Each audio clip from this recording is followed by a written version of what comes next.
सभी दोस्तों को जय Shri Ram. Signal systems chapter 1 lecture 4 में स्टार्ट करता हूं। इसमें आज हम सिग्नल मॉडल्स और कुछ न्यूमेरिकल्स आपके साथ डिस्कस करेंगे। तो basically there are three types of signal models. Number 1 is only abrupt signal rise and fall which is also known as step function. Then there is slope change function that is positive negative slope means ramp signals. And third category is the combination of 1 and 2। तो एक एक करके सबको देखते हैं। देखिए model 1 जो है जिसमें हम केवल एब्रप्ट राइज फॉल की बात करते हैं। तो दोस्तों ये स्टेप फंक्शन है आपका। जैसे कि आप यहाँ देख सकते हैं स्टेप फंक्शन है। यहाँ पर देखिए -2 t इक्वल टू -2 पर ये एब्रप्ट राइज हो रहा है। सिग्नल में 0 से 6 लेवल तक गया, फिर उसके बाद ये 0 पर फिर ड्रॉप हो गया, तो 6 से 2 आ गया। इसी तरीके से ये t इक्वल टू 3 पर ये 2 यहाँ 2 से लेवल से -8 तक गया है। तो इस तरीके से एब्रप्ट राइज है। तो this is an example of model 1 which is having only abrupt rise and fall type of signals. तो इनकी final value steady value t tends to infinity पर 0 हो जाती है दोस्तों। सेकंड टाइप जो है उस पे जाने से पहले थोड़ा एक दो एग्जांपल और देख लेते हैं। जैसे फॉर एग्जांपल इसमें हमने जो फर्स्ट टाइप में ये जो सिग्नल देख रहे हैं आप दोस्तों, ये वाला जो सिग्नल है इसमें t इक्वल टू -2 पर सिग्नल में एकदम सडन चेंज हुआ है, +2 लेवल पे गया है 0 से, फिर उसके बाद नेक्स्ट t इक्वल टू 0 पर फिर ये आपका एब्रप्ट राइज हुआ है, मींस 2 से 6 हो गया।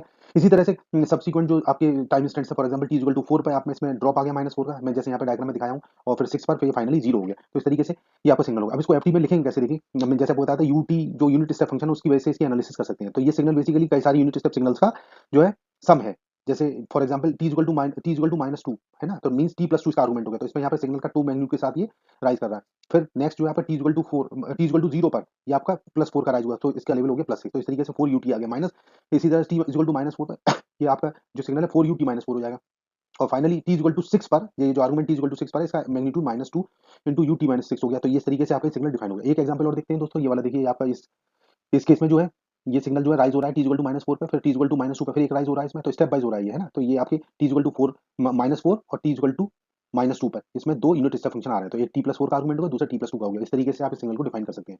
तो इसका जो फंक्शन हो जाएगा ft इक्वल टू जाएगा f equal to ut+4 plus 2ut+2। इस तरीके से आप इसको डिफाइन कर सकते हैं। नेक्स्ट देखते हैं इन सिग्नल्स में क्या डिफरेंस है। देखिए जैसे मैंने आपको बताया, ये देखिए जो सिग्नल बना हुआ है अभी मैंने आपको समझाया, इसमें एक तो फाइनाइट ड्यूरेशन का सिग्नल है, दूसरा ये इसकी फाइनल वैल्यू 0 है, और third is sum of coefficients equal to, जैसे आप देख सकते हैं यहाँ पर जो मैंने अभी फंक्शन लिखा था उसमें जो उसके कोफिशिएंट्स है यूटी के, वो एक था 2, एक 4 था, एक -4 एक -2, तो ये इसका फाइनली 0 हो गया है क्योंकि फाइनल वैल्यू इसकी 0 है। इसी तरीके से जो सेकंड वाला सिग्नल आपको मैंने दिखाया, इसके केस में क्या था, इनफाइनाइट ड्यूरेशन का है इसमें, ठीक है। ये सिग्नल मतलब बाद में पैरेलल हो गया टी एक्सिस के, तो इसकी वैल्यू कहीं 0 नहीं हो रही है, और फाइनल वैल्यू इसकी 3 हो रही है क्योंकि सम ऑफ कोफिशिएंट्स यहाँ पर 3 है, क्योंकि यहाँ पे दो सिग्नल्स हैं, एक t equal to plus t equal to 4 पर और t इक्वल टू 2 पर, -4 और -2 पर। तो ये दो सिग्नल यहाँ पर दो सिग्नल डिफाइन है। तो इस तरीके से आप इसको सम ऑफ कोफिशिएंट जोड़ेंगे तो 3 आ जाएगा। So that this final value equal to 3 and this is of infinite duration. तो अब देखिए मॉडल 2 हम देखते हैं। मॉडल 2 में हम जो बात करते हैं केवल स्लोप चेंज की बात करते हैं। तो slope would either change in positive direction और नेगेटिव डायरेक्शन। तो means here we are talking about only ramp signal. तो दोस्तों ये रैंप सिग्नल क्या होते हैं, जिनमें एक जो वाई एक्सिस जो सिग्नल है वो टाइम के साथ लीनियरली चेंज हो रहा है। तो यहाँ पर जैसे आप देख सकते हैं -2 से स्टार्ट हो रहा है, ये +2 का स्लोप हो रहा है देखिए यहाँ पर, और ये 0 पर फिर ये कांस्टेंट हो गया स्लोप, मतलब कांस्टेंट का मतलब ये स्लोप 0 हो गया, सॉरी कांस्टेंट नहीं, ये 0 स्लोप हो गया, ठीक है। फिर t इक्वल टू 2 पर फिर ये स्लोप आपका राइज हो रहा है +3 से। इसी तरीके से आपका ये 5 पर जाके फिर स्लोप आपका 0 हो गया, और फाइनली t इक्वल टू 7 पर ये स्लोप इसका इतना हो गया कि ये फाइनली ये माइनस में चला गया स्लोप इसका, यहाँ से देख सकते हैं -13 का स्लोप हो गया है। और ये यहाँ पर ये 0 हो रहा है इस पॉइंट पर टी, मतलब ये वैल्यू कहीं आएगी 8.5 या 7.5 के अराउंड ये वैल्यू आएगी, कैलकुलेट करके भी देख लेंगे तो ये वैल्यू आ जाएगी इसकी ओवरऑल मॉडल की। तो यहाँ पर देखते हैं, ये देखिए ये एक मैंने और एग्जांपल यहाँ पर दिया है। इस एग्जांपल हम देख रहे हैं दो रैंप सिग्नल है यहाँ पर, ठीक है, पॉजिटिव स्लोप के साथ एक नेगेटिव स्लोप के साथ, और बीच में स्लोप 0 हो गया है। तो यहाँ पर ये इस सिग्नल को आपको सिंथेसाइज करना है, तो यहाँ पर कई सारे रैंप लगेंगे। जैसे फॉर एग्जांपल एक लगेगा 3RT+2, फिर एक -3RT, एक लगेगा -3RT-4 and another is 3RT-6। तो जो जो टाइम स्टैंपिंग है उस पर मैंने इसके आर्गुमेंट लेके उनके स्लोप निकाल लिए, ठीक है। तो you can see here this slope is +3 क्योंकि -2 से 0 जाएंगे तो स्लोप क्या होता है, basically slope is the ratio of y axis upon x axis. तो यहाँ से आप देख सकते हैं this magnitude is 6 and this is 2, तो बेसिकली दिस इज 6/2, तो ये 3 का इसमें स्लोप चेंज हो रहा है। यहाँ पर इसी तरीके से यहाँ पर भी आप स्लोप निकाल सकते हैं, दिस इज ऑल्सो -3 स्लोप क्योंकि नेगेटिव स्लोप है। तो यहाँ पर इसका फंक्शन आप लिख लेंगे, इन चारों फंक्शन को जोड़ के आप इसका सिग्नल का वैल्यू लिख देंगे, which is ft equal to 3RT+2 -3RT -3RT-4 and +3RT-6। तो इस तरीके से आप इस सिग्नल को मॉडिफाई कर सकते हैं।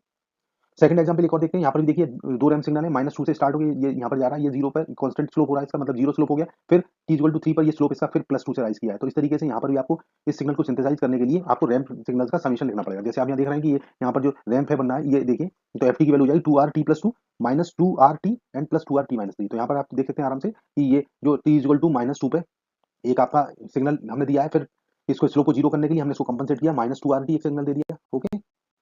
फिर यहाँ पर t इक्वल टू 3 पर फिर स्लोप बढ़ा रहा है, तो t इक्वल टू t-3, मतलब ये आर्गुमेंट पे इसका स्लोप हमने +2 कर दिया है। तो इस तरीके से आप इस सिग्नल को सिंथेसाइज, ये जो सिग्नल्स मैंने लिखे हैं इनके क्या एनालिसिस है वो देख लेते हैं। देखिए फर्स्ट वाले केस में जो मैंने आपको बताया उसमें फाइनल ड्यूरेशन का सिग्नल है ये, क्योंकि फाइनल स्टेडी स्टेट वैल्यू 0 है और फाइनल स्लोप भी इसका 0 हो गया है। और थर्ड पॉइंट है सम ऑफ कोफिशिएंट्स, यहाँ पे आप देख सकते हैं सम ऑफ कोफिशिएंट्स का मतलब है जो r के कोफिशिएंट्स हैं, जो हमने 3 रैंप यूज किए थे इसमें, उनके जो कोफिशिएंट्स हैं वो एक +3 एक 0 है और एक -3। तो इस तरीके से आप ये -3 +3 -3, तो ये आपका टोटल जो आपका बेसिकली वैल्यू होगा फाइनल कोफिशिएंट का, वो सम जो होगा वो 0 होगा। ओके, ठीक इसी तरीके से सेकंड वाले केस में हम बात करेंगे। तो यहाँ पर भी हमारे 3 रैंप सिग्नल लगे हैं इसको सिंथेसाइज करने में। तो आप इनको देखेंगे तो इस केस में क्या हो रहा है, देखिए इनफाइनाइट ड्यूरेशन का सिग्नल है, क्योंकि ये इनफाइनाइटली आप इसको आगे बढ़ाएंगे तो आगे ये इसकी वैल्यू 0 नहीं हो रही है, ये इनफाइनाइटली बढ़ रहा है, तो इनफाइनाइट ड्यूरेशन हो गया। फाइनल स्लोप इसका +2 है, देख रहे हैं आप लास्ट में, ये फाइनल +2 स्लोप के साथ ये आगे एक्सीड कर रहा है। और third is sum of coefficient. तो कोएफिशिएंट दोस्तों हम देख सकते हैं, देखिए फर्स्ट सिग्नल जो था t+2 पे, जो हमने आर्गुमेंट था वो +2 था, और ये आपका ये -2, क्योंकि ये स्लोप अब 0 हो गया है, क्योंकि +2 को 0 करने के लिए -2 देना पड़ेगा। तो t इक्वल टू 0 पर मैंने स्लोप जो है वो माइनस दिया है, तो यहाँ पर ये कोएफिशिएंट होगा 2 -2 और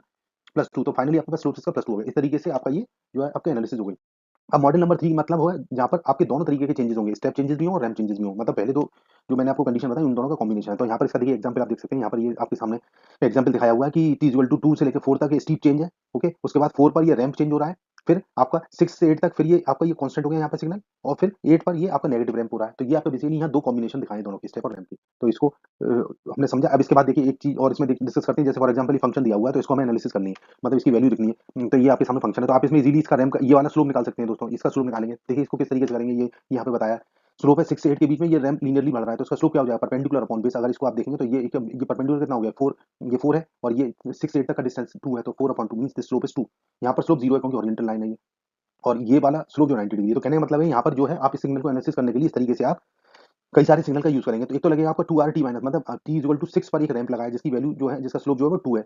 ओके, प्लस अब ये आप यहाँ पर देखिए t इक्वल टू 8 पर, t इक्वल टू 8 पर हमारी ये वैल्यू जो है 4 से कितनी हो गई, 9 हो गई है। तो 5 टाइम्स मैंने इसका यूनिट स्टेप फंक्शन दिया, तो 5 4 प्लस 5 9 हो गया। ठीक है, अब देखिए 9 पर क्या हो रहा है, t इक्वल टू 8 पर, t इक्वल टू 8 पर हमने दे दिया। अब t इक्वल टू 8 पर हमें एक काम और करना है, क्योंकि हमने इस सिग्नल को ये किया है, उसके बाद इसको हमने इसको स्टेप फंक्शन भी दिया है। तो बेसिकली एक तो स्टेप दूंगा, दूसरा रैंप इसको क्योंकि दिया है t इक्वल टू 8 पर, क्योंकि अब इसके स्लोप को 0 करेगा। इनिशियली इसका स्लोप क्या था, इनिशियली इसका स्लोप हमने कैलकुलेट करा 2 था। ठीक है, तो t इक्वल टू 4 पे इसका स्लोप तो 2 रहेगा, हम तो उसमें वैल्यू ऐड कर रहे हैं। तो आप समझ रहे हैं यहाँ पर जो एक्चुअली मैं ये कहना चाह रहा हूँ कि t इक्वल टू 8 पे यहाँ पर इसकी वैल्यू को, इसके स्लोप को भी मुझे 0 करना है, उसकी वैल्यू स्टेप चेंज करना है इसमें। तो स्टेप चेंज के लिए मैंने यूनिट स्टेप फंक्शन दे दिया 5 यूनिट का, और इसके रैंप की वैल्यू 0 करने के लिए तो पुराने रैंप को कंपनसेट करेंगे। तो t इक्वल टू 8 पर हमने एक रैंप और दे दिया यहाँ पर -2 का, सो दैट ये फ्लैट हो जाएगा आपका। ठीक, अब ये फ्लैट हो जाएगा। अब लेकिन 10 पर क्या हो रहा है, 10 पर क्या हो रहा है, इसकी फाइनल वैल्यू 0 हो रही है स्टेप फंक्शन, मतलब तब नेगेटिव एक हमें नेगेटिव यूनिट स्टेप देना पड़ेगा। तो -9 ut-10 क्योंकि इसकी वैल्यू 9 थी, प्लस इसको 0 करने के लिए -9 यूनिट का यूनिट स्टेप फंक्शन दिया है। तो इस तरीके से इस एनालिसिस की हम सिग्नल की जो हमने एक्सप्रेशन लिखी। एक और एग्जांपल देखते हैं ट्रायंगुलर फंक्शन का। तो देखिए आपके सामने ये ट्रायंगुलर फंक्शन है। इस ट्रायंगुलर फंक्शन में क्या है, ये देखिए एक रैंप है, ये पॉजिटिव स्लोप का रैंप है, और ये नेगेटिव स्लोप का इधर ये रैंप है ना, और ये वैल्यू मैक्सिमम ये 6 तक गई है, तो -2 से 2 के बीच में है। ओके, तो this is triangular function of duration -2 to 2। ठीक, तो ये यहाँ पर अब इसको कैसे एनालिसिस करेंगे, तो यहाँ पर आप देख सकते हैं कि स्लोप कैलकुलेट कर लीजिए। तो स्लोप यहाँ पर पॉजिटिव स्लोप 3 आएगा और नेगेटिव स्लोप भी 3 आएगा, क्योंकि डिस्टेंसेस सेम है, सिमेट्रिकल है ना, 0 कह रहा हूँ। तो इस तरीके से आप इसके स्लोप निकाल लेंगे, और ये वर्टिकल डिस्टेंस ऊपर का दे रखा है 6, तो इसमें एफ टी कैसे निकलेगा। तो पहले तो रैंप आप t इक्वल टू -2 पे देंगे, मतलब t+2 का, देखिए t+2 आर्गुमेंट का एक रैंप दिया, इसका जिसका स्लोप कितना है 3, तो 3r t+2 लिख दिया। अब यहाँ पर क्या हो रहा है, 0 पर क्या हो रहा है, 0 पे इसका स्लोप इसका +3 से -3 हो रहा है। इसका मतलब इस +3 में क्या जोड़ेंगे, -3 हो जाए, इसका मतलब +3 में आप जोड़ेंगे इसमें 6।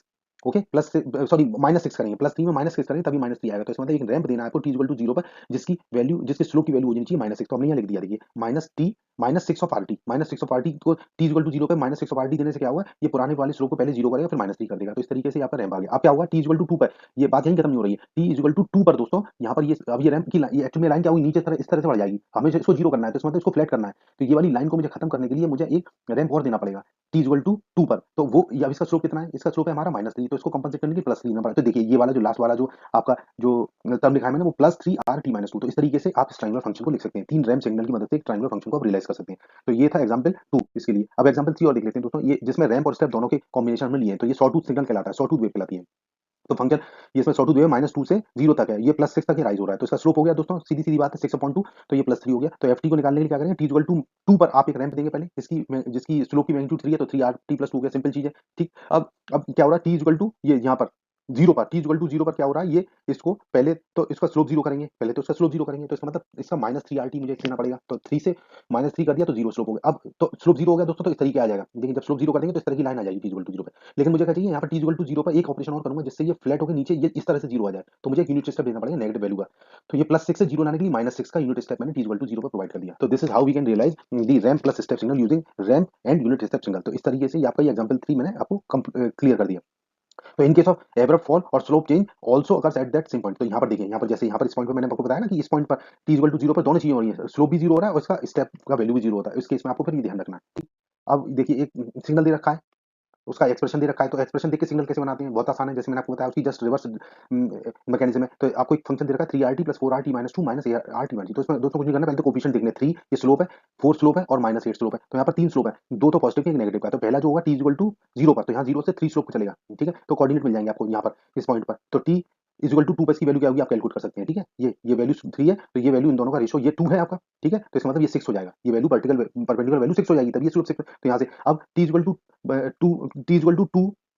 2 आर टी माइनस टू मैंने 4 का दिया है, ठीक। टी इक्वल टू 2 पर मैंने 4 का दिया, तो यहाँ पर स्लोप कितना था इसका 3 था, ठीक। अब मैंने 4 यूनिट का और स्लोप दे दिया, तो ये 7 हो जाएगा दोस्तों। तो यहाँ पे इस टी इक्वल टू 2 से आगे जो स्लोप चलेगा वो 7 का स्लोप चलेगा, ठीक। अब ये आगे चल रहा है, तो यहाँ पर क्या कर रहे हैं अब अब ये टी इक्वल टू 8 पर भी एक मार्किंग हो रखी है, तो अभी हम कुछ नहीं देते तो ये स्लोप सीधे सीधे आगे निकल जाता है इस तरीके से रैंप से। लेकिन अभी क्या हो रहा है, टी इक्वल टू 8 पे डिस्टर्बेंस और हो गया, मतलब एक रैंप और दे दिया जिसका स्लोप -8 है।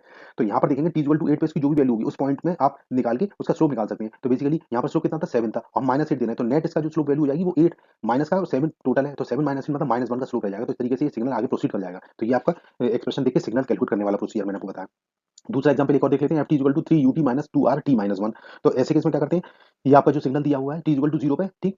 ये देखिए t = 3, t = 0 पर 3 यूनिट का स्टेप है, तो हमने ये स्टेप लिख दिया। अब t - 1 पर हमें डिस्टर्बेंस करना है, मतलब t = 1 पर, तो इसका आर्गुमेंट t - 1 है, तो t = 1 पे मैंने कहा एक सिग्नल का और डिस्टर्बेंस किया, तो उस केस में क्या हो रहा है, ये इसका स्लोप कितना माइनस का, तो ये अभी रैंप ये आगे जाता है स्टेप, तो अभी मुझे क्या करना है, यहाँ पर एक रैंप देना है। तो यहाँ पर इस पॉइंट से -2 पे स्लोप वाली एक लाइन ड्रॉ कर दीजिए, इस तरीके से लाइन आ जाएगी। तो आप देखेंगे यहाँ पर ये लाइन का स्लोप कितना होना चाहिए -2, तो ये डिस्टेंस वर्टिकल डिस्टेंस 3 है, तो आपको इस तरह से एडजस्ट करना है ये इंटरसेक्शन टाइम एक्सिस पे कि इन दोनों का रेशो, ठीक है, परपेंडिकुलर और बेस का रेशो जो है tan थीटा जो स्लोप होता है वो आपका 2 आ जाए। तो अगर ये 3 है तो फिर ये 1.5 होगा, तो 1 से 1.5 आ गया मतलब 2.5 पे इंटरसेक्ट करेगी। तो this is how we can calculate the values and accordingly draw the signal. अब एक कुछ और एग्जांपल देख सकते हैं दोस्तों, जैसे कि ये यूनिट स्टेप का सिग्नल है, आपने बनाए हैं, ये मैंने आपको पिछले लास्ट फर्स्ट लेक्चर में समझाई थी, जिसमें हमने क्या किया था कि ये अगर यूनिट स्टेप फंक्शन है तो ut - 6 हो जाएगा। आप इसे साफ-साफ देख सकते हैं, ये t = 6 पर स्टार्ट हो रहा है 1 यूनिट का। अब जैसे दूसरा सिग्नल ये है आपका, ये वाला देख लेते हैं पहले। देखिए ये 10 पर चल रहा है और लेकिन ये नेगेटिव डायरेक्शन में आ रहा है, तो इसका जो आर्गुमेंट है -t + 10 हो जाएगा, ठीक है। ये मैं अच्छे से समझा चुका हूँ आपको लास्ट क्लास में। ये पॉजिटिव डायरेक्शन में है तो t + 8 पे स्टार्ट हो रहा है, ठीक है, क्योंकि -8 से स्टार्ट हो रहा है तो t + 8 इसका आर्गुमेंट रहेगा। इसी तरह से ये वाला जो है वो -t डायरेक्शन में, तो इसमें t की वैल्यू माइनस आई, अब चूंकि -9 से हो रहा है तो -t - 9 हो जाएगा। इस तरीके से हम जो है यूनिट स्टेप को देख के तुरंत उनका इक्वेशन लिख सकते हैं। तो आपको कांसेप्ट पता होना चाहिए बस, नेगेटिव डायरेक्शन और पॉजिटिव डायरेक्शन में आर्गुमेंट किस तरीके से डिसाइड करते हैं, दिस यू शुड नो। जैसे ये मैंने आपको बताया था ना, इसमें जैसे इसको आप और चेक कर सकते हैं, जैसे u - t + 10 1 है या फिर 0 है, तो इसकी कंडीशन क्या हो सकती है दोस्तों? तो आप मैंने बताया था जब भी किसी आर्गुमेंट को माइनस से मल्टीप्लाई करते हैं तो इनइक्वालिटी रिवर्स हो जाती है। तो जैसे -t + 10 > 0 है, तो आप इसमें दोनों साइड माइनस से मल्टीप्लाई करेंगे तो you are getting t < 10। Similarly for other cases also, तो आप यहाँ इजीली आप डिसाइड कर सकते हैं। ये मैं एक्चुअली लास्ट लेक्चर में क्लियर किए हैं, तो you can go through this further, okay. अब ये एक एग्जांपल के लिए एक सिग्नल का मॉडल मैंने और लिया हुआ है, जैसे ये आप देख रहे हैं यहाँ पर, ये जो आपका सिग्नल दिया हुआ है यहाँ पर, ये यूनिट स्टेप सिग्नल है, ठीक है। इसमें शार्प चेंजेस हैं, तो इसको कैसे हम करेंगे, इसका आंसर क्या हो जाएगा दोस्तों? ये t = 0 पर एक तो मैंने यहाँ डिस्टर्बेंस किया है, फिर एक t = 1 पे लिया है, फिर एक हमने लिया है t = 3 पर। तो आप देखिए यहाँ पर 3 आर्गुमेंट्स लिए, t = 0, t = 1 और t = 3, जैसे मैं ये अंडरलाइन कर रहा हूँ। तो t, t - 1 और t - 3 एंड ये हो गए। अब इनके मैग्नीट्यूड कितने, 0 पर 1 का मैग्नीट्यूड है, 1 पर ये 1 से 2 हो रहा है, इसका मतलब यहाँ पर भी 1 का मैग्नीट्यूड होगा। और फिर यहाँ 3 पर क्या हो रहा है, ये जो है 2 से -1 आ रहा है ना? तो इसका मैग्नीट्यूड कितना हो जाएगा, -ut - 3। तो this is how we can realise, okay. तो these are some important problems which need to be discussed, ठीक है। अब now in terms of signum function, अब देखिए कभी क्वेश्चन पूछा जाता है कि ये जो ऊपर मैंने आपको सिग्नल दिया है वो सिग्नम फंक्शन के टर्म्स में आपको कैलकुलेट करना है। तो 1 + सिग्नम t = 2 ut हम ये जानते हैं, हमने लास्ट लेक्चर में डिस्कस किया था। तो इसको ये समझते हुए हम इस सिग्नल को, ये वाली जो इक्वेशन मैंने लिखी है दोस्तों, इसको सर्किल करना हो, इस इक्वेशन को सिग्नम फंक्शन के टर्म्स में लिख सकते हैं। कैसे लिखेंगे, सिंपल है। तो x जहाँ पर भी हमारा ut लिखा हुआ है, मतलब 2 ut लिखा है, वो 1 + सिग्नम t हो जाएगा। तो पूरे सिग्नल को, ये जो पूरी इक्वेशन को, if you are multiplying this whole by 2 and multiplying by 2, तो आपका ये सिग्नल इस तरीके से आ जाएगा। तो आप देख सकते हैं इसमें 1/2 करके मैंने सारे उनको सबको 2 से मल्टीप्लाई कर दिया अंदर, और फिर इसको सेग्रीगेट कर दिया। जैसे 2 ut जहाँ लिखा है वहाँ पर मैंने उसको लिख दिया 1 + सिग्नम t, तो ये देखिए लिखा है, ठीक है। 2 ut माइनस लिखा है वहाँ पे 1 + सिग्नम t - 1। इसी तरीके से -2 ut - 3 के लिए मैंने लिखा -1 - सिग्नम t - 3। तो इस तरीके से इन दोनों को कंबाइन करेंगे, जब आप फाइनली आंसर निकालेंगे तो you are getting x = 1/2 1 + signum t + signum t - 1 - signum t - 3। तो this is how we can solve this particular problem. अब इसमें कंक्लूजन क्या आज के लेक्चर्स के, वो मैं आपको बता देता हूँ कि पहला कंक्लूजन तो ये, a signal of finite duration consisting of abrupt changes, ठीक है। तो उसके इसमें क्या होता है, sum of coefficient is equal to final value is equal to 0। ये मैंने आपको इंपॉर्टेंट एक कंक्लूजन बताया, ठीक है। ये मैंने चेक भी कराया था अभी पिछले जो मैंने स्लाइड्स में आपको दिखाया था कि किस तरह सम ऑफ कोएफिशिएंट 0 हो जाता है फाइनाइट ड्यूरेशन के केस में। दूसरा, ये signal of finite duration for abrupt changes क्या होता है, sum of coefficient is equal to final value, ठीक। एंड फॉर स्लोप चेंजेस के केस में क्या करते हैं, हमने देखा कि sum of coefficient is equal to final value. तो this is how we can decide about the signal nature in terms of whether this is final और फाइनाइट और इनफाइनाइट ड्यूरेशन। तो दोस्तों ये था आज का लेक्चर, इसको मैं यहीं कंक्लूड करता हूँ। मेरा लेक्चर देखने के लिए आपको बहुत बहुत